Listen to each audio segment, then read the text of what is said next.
नमस्कार दोस्तों, मैं रामलखन मीणा और मेरे YouTube चैनल हर्षित मीणा ब्लॉग पे आप लोगों का फिर से स्वागत है। आज हम एक और नया वीडियो लेकर आए हैं और ये वीडियो रहने वाला है हमारे ये जो सॉल्यूशन है मेरे हाथ में, इसको हम बोलेंगे एसलॉग GDU11। ये एसलॉग GDU11 करके सॉल्यूशन है, तो इसके ऊपर ये वीडियो रहने वाला है। और इस वीडियो में हम जानेंगे कि इस सॉल्यूशन का हम यूज सरफेस, हमारा इक्विपमेंट रहता है हॉस्पिटल में जो इंस्ट्रूमेंट हम यूज करते हैं, और दूसरा जो इन्वायरमेंट है हमारे हॉस्पिटल का इन्वायरमेंट है, तो उसको किस प्रकार से हम डिसइंफेक्ट कर सकते हैं। तो सबसे पहले जानते हैं कि हम ये जो हमारा सॉल्यूशन है एसलॉग GDU11, तो ये इसका कंपोजिशन ये मिलके किससे बना है। इसके 100 ml इस सॉल्यूशन के अंदर इसमें प्रेजेंट रहेगा हमारा 1,6-डिहाइड्रोक्सी 2,5-डाइऑक्सीहेक्सोन 11.2%। दूसरा है इसमें ग्लूटाल्डिहाइड, ये रहेगा 5%। तीसरा है इसमें BKG, जिसको हम बोलेंगे बेंजोलफोनियम क्लोराइड, ये 5% है। और लास्ट में इसमें एल्काइल यूरिया डेरिवेटिव डिसइंफेक्टेंट 3% है। तो इस प्रकार से ये जो कंपोनेंट है, ये जो हमारे पैथोजन से जो बीमारी फैलाते हैं, इन्फेक्शन फैलाते हैं, तो उनको न्यूट्रलाइज करने का काम करता है, दूसरा उनको किल करने का काम करता है। तो इस प्रकार से ये हमारा जो सॉल्यूशन है ये बेस्ट एंटी माइक्रोबियल डिसइंफेक्टेंट का काम करेगा और अलग अलग प्रकार के जो माइक्रो ऑर्गेनिजम्स हैं उनको किल करने का काम करेगा। अब हम जानते हैं कि इसका यूज किस प्रकार से करना है, हमें कितना इसका सॉल्यूशन हमें डाइल्यूट करने के लिए लेना है। तो सबसे पहले हम यूज करेंगे सरफेस और एनवायरनमेंट डिसइंफेक्शन में। तो सरफेस और जो हमारा एनवायरनमेंट रहेगा तो उसको डिसइंफेक्ट करने के लिए इस सॉल्यूशन का हम यूज कर सकते हैं। अब हम किस प्रकार से करेंगे उसको डिसइंफेक्ट, तो उसके लिए हम मॉपिंग कर सकते हैं, स्प्रे कर सकते हैं और फ्यूमिगेट कर सकते हैं। तो हम सबसे पहले घोल बनाएंगे कि घोल किस प्रकार से बनाएंगे मॉपिंग, स्प्रे और फ्यूमिगेट करने के लिए। तो उसके लिए हम जो हमारा एरिया रहेगा वो दो प्रकार का है, एक रहता है हाई रिस्क एरिया, दूसरा रहता है हमारा लो रिस्क एरिया।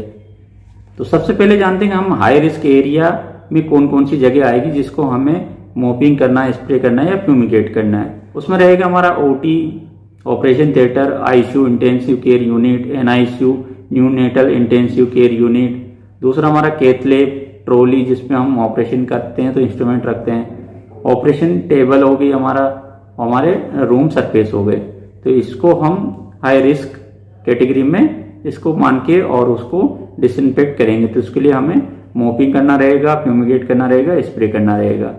अब हम जानते हैं कि इस सॉल्यूशन का हम घोल किस प्रकार से बनाएंगे। तो घोल बनाने के लिए हमें इसका 0.5 ml सॉल्यूशन लेना पड़ेगा और इसको हम ऐड करेंगे 10 लीटर पानी में। और ये जो घोल बन जाएगा तो उससे हम जो हमारा एनवायरनमेंट है हाई रिस्क एरिया, तो उसमें हम इसका स्प्रे कर सकते हैं, मॉप कर सकते हैं और फ्यूमिगेट कर सकते हैं। तो हम स्प्रे मॉप करेंगे तो इसका जो टाइमिंग रहेगा कॉन्टेक्ट टाइम वो 20 से 30 मिनट का हमें रखना है, तो वो हमारे जो एरिया है उसको डिसइंफेक्ट कर देगा। अब यदि हमें OT का एनवायरनमेंट है उसको हमें फ्यूमिगेट करना है, तो फ्यूमिगेट करने के लिए इस सॉल्यूशन का हम जो घोल लेंगे वो 1% लेंगे। तो उसके लिए हमें 100 ml लेना है 10 लीटर पानी में, और उस घोल से हम OT को फ्यूमिगेट करेंगे।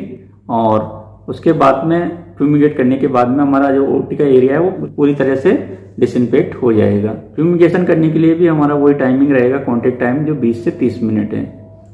अब जानते हैं कि ये तो हो गए हमारे हाई रिस्क एरिया। अब जो लो रिस्क एरिया है तो वहां हमें किस प्रकार से एनवायरनमेंट को डिसइंफेक्ट करना है। तो सबसे पहले जानते हैं कि जो लो रिस्क एरिया है वो कौन कौन से रहेंगे। तो उसमें हमारी आएंगी OPD आएंगी, कॉरिडोर आएंगे, हमारे क्लिनिक हो गए, दूसरे हमारे मोबाइल यूनिट्स हो गया, लेबोरेटरीज हो गई, डेंटल क्लिनिक हो गए। तो इनको हम किस प्रकार से इस सॉल्यूशन की मदद से डिसइंफेक्ट करेंगे।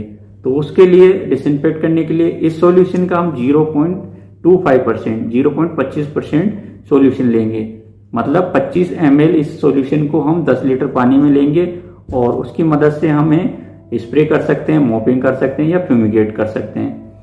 कॉन्टेक्ट टाइम वही 20 से 30 मिनट का रखना है। अब यदि हमें उस एनवायरनमेंट को फ्यूमिगेट करना है तो फ्यूमिगेट करने के लिए इसका जो सॉल्यूशन है वो लेंगे हम 1%, उसको डाइल्यूट करेंगे। तो 1% लेंगे मतलब 100 ml हम सॉल्यूशन लेंगे और इसको हम 10 लीटर पानी में घोल बनाएंगे और उसकी मदद से हम एनवायरनमेंट को फ्यूमिगेट करेंगे और कॉन्टेक्ट टाइम वही रखना है हमें 20 से 30 मिनट।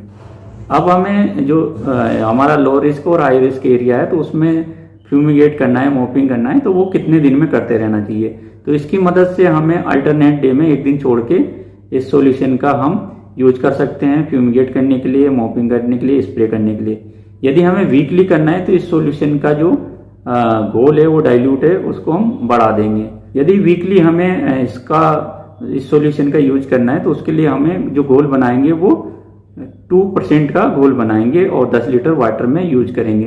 तो 2 लीटर का मतलब 200 ml इसका घोल लेंगे और 10 लीटर पानी में हम घोल बना के हमारे जो इन्वायरमेंट है उसको फ्यूमिगेट करेंगे और टाइमिंग वही रखना है 20 से 30 मिनट। अब जानेंगे कि ओटी के अंदर कौन कौन से आर्टिकल्स है जिनको हम इस सॉल्यूशन की मदद से डिसइंफेक्ट कर सकते हैं। तो वो रहेंगे हमारे ओटी के जो सिंक है, वेस्ट रिसीवर है, दूसरा ऑपरेशन थिएटर टेबल है, ओटी की लाइट है, हमारा ओटी फर्नीचर है और फ्लोर वॉल है, तो उनको हम इसकी मदद से डिसइंफेक्ट कर सकते हैं। अब लास्ट में जानते हैं कि हमारे ओटी के जो इक्विपमेंट है, इंस्ट्रूमेंट है, तो उनको किस प्रकार से डिसइंफेक्ट करेंगे और स्टरलाइज करेंगे।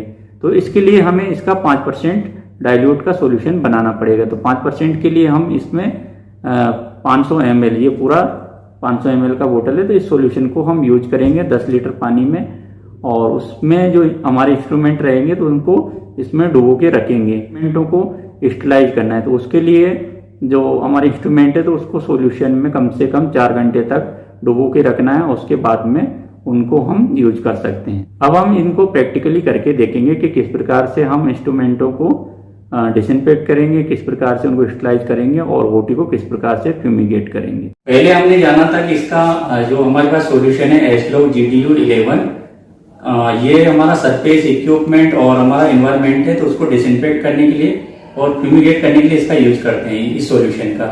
जो आगे की वीडियो में था उसमें हमने बता दिया था कि इसको किस प्रकार से हमें घोल बनाना है और किस प्रकार से यूज करना है। तो इसमें हम प्रैक्टिकली करके देखेंगे कि किस प्रकार से घोल बना के हम ओटी का जो हमारा सरफेस है और हमारा जो इन्वायरमेंट है उसको किस प्रकार से डिसइंफेक्ट करेंगे और ओटी के हमारे जो इंस्ट्रूमेंट है उसको किस प्रकार से हम डिसइंफेक्ट करेंगे और उनको स्टरलाइज करेंगे। तो अभी हम करेंगे सिर्फ जो फर्श है उसको मोपिंग करने के लिए हम घोल बनाएंगे। तो घोल बनाने के लिए हमें इसमें से लेना पड़ेगा ये, अब हम 50 ml सॉल्यूशन लेंगे और ये हमारा 10 लीटर पानी है। ये 10 लीटर पानी ले लिया था और इसमें हम लगभग ये 50 ml हम सॉल्यूशन ले लेंगे।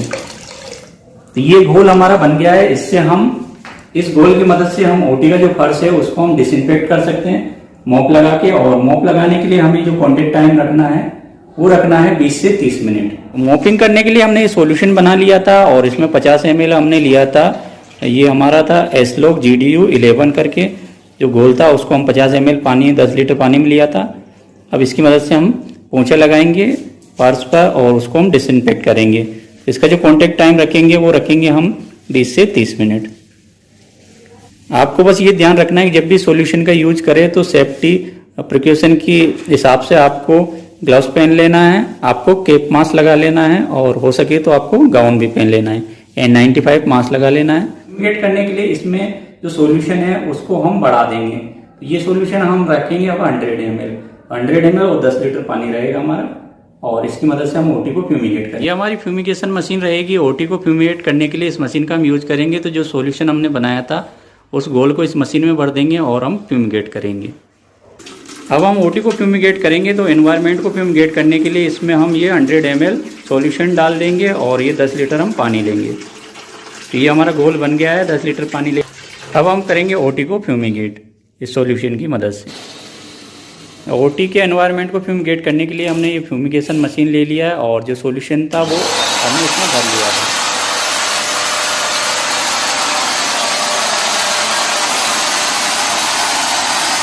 अब हमने जो इन्वायरमेंट था उसको हमने मोपिंग कर लिया है और इन्वायरमेंट को हमने फ्यूमिगेशन की मदद से भी डिसइंफेक्ट कर लिया है।